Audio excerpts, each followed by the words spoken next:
Tá muito badalado a nova plataforma, né, de chat GPT que foi lançada e que já teve 1 milhão de usuários. Aí começam as pessoas a falar, fulano fez um livrinho, né, baseado ali naquela coisa e tal.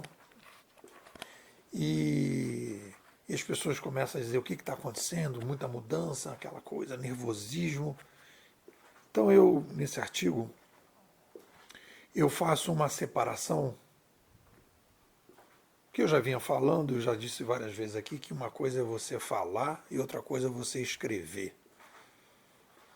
O Lawrence, nessa última live que nós tivemos, ele disse que quando ele ouvia determinadas coisas que eu falava, ele sentia necessidade de colocar no papel.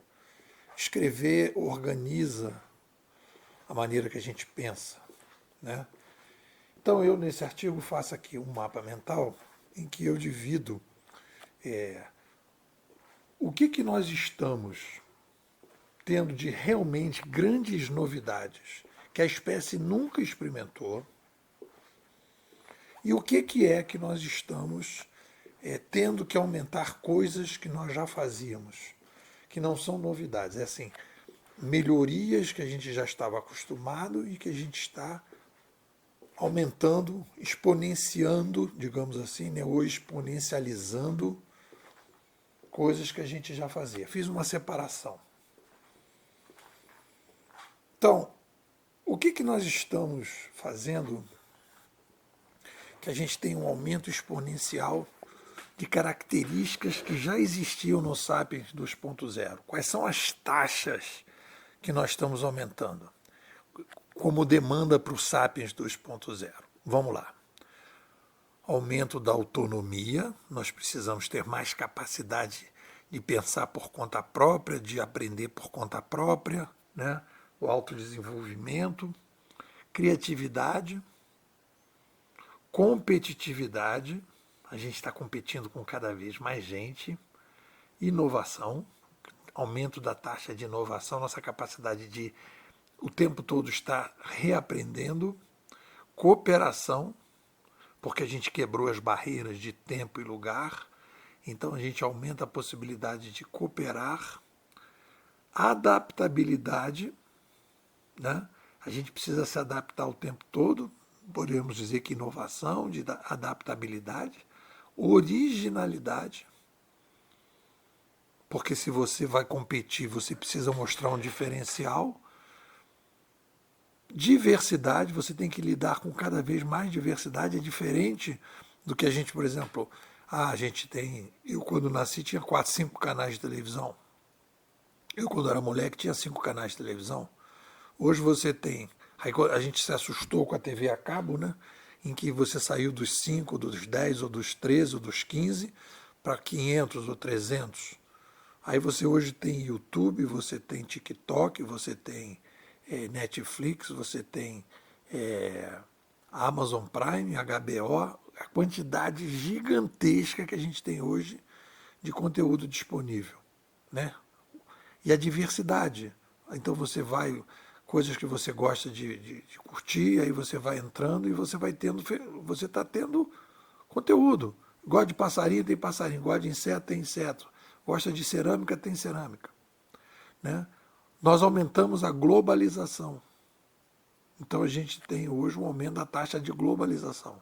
Cada vez mais contato, né, e mais cooperação entre a globalização e a tecnologização. Tecnologização. Ou seja, a gente tem que aprender hoje a conviver cada vez mais com mais tecnologias. Então, tudo isso nós aumentamos exponencialmente. Isso não é novidade.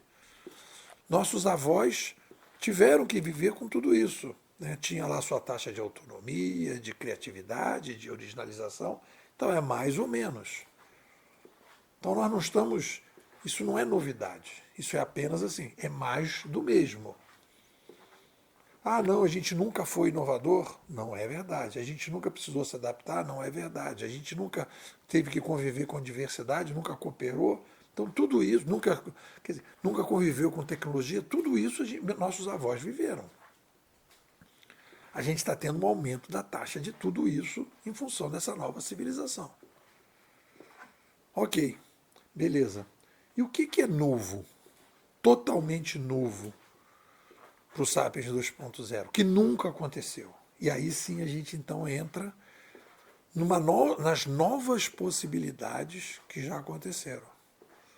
Então aí é um outro mapa em que eu coloquei o surgimento das mentes artificiais.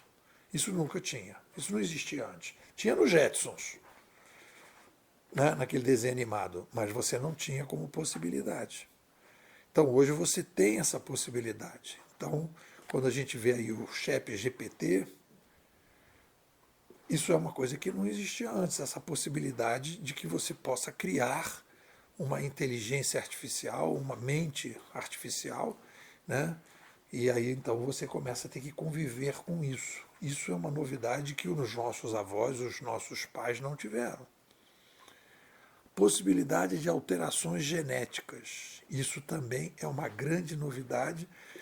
Isso pode ter um impacto. Eu me lembro que quando eu lia lá o Clay Shirk, muito tempo atrás, quando eu fazia curso de inglês, eu lia umas revistas americanas junto com a minha professora.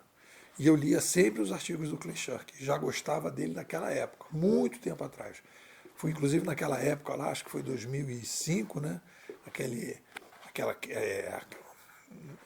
2001, se eu não me engano, né? Que as Torres Gêmeas, né? Setembro de 2001, se eu não me engano. Foi mais ou menos nessa época. Minha professora era de Nova York, ela veio muito deprimida com aquilo tudo. E então ali ele falava da engenharia genética. A engenharia genética é uma possibilidade que pode mudar muita coisa na vida dos sapiens. Eu já disse isso várias vezes, né? A possibilidade, por exemplo, da gente parar de precisar comer e beber. Poder viver em outros planetas. Isso também é uma possibilidade que está ficando mais consistente. Poder alterar o próprio cérebro, colocar, por exemplo, um chip no cérebro. Isso também é uma novidade. Ter ultrapassado a marca de 8 bilhões de sapiens. Isso nunca aconteceu. Então isso traz características para a espécie que isso não existia antes. A chegada de uma mídia totalmente diferente das passadas. E, por fim, estar experimentando um modelo de cooperação mais próximo das formigas do que dos mamíferos, que é a uberização. Isso também nunca aconteceu.